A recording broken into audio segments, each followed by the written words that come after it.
You search for how to buy shares of ALX Oncology Holdings Inc. In this short tutorial, we'll walk you through the steps. ALX Oncology Holdings Inc. is a clinical stage oncology company listed on NASDAQ under the ticker ALXO, and this video is educational and not financial advice.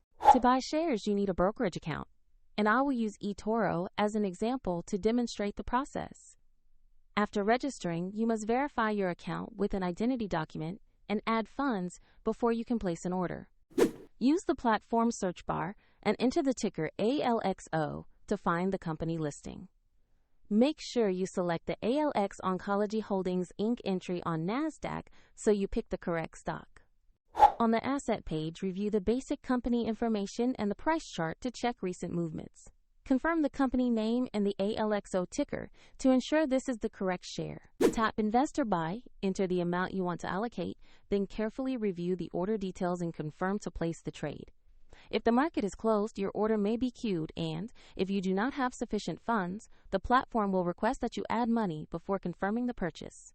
After execution, the position will appear in your portfolio where you can monitor it. A link to the broker is provided in the description if you want to visit eToro for more information.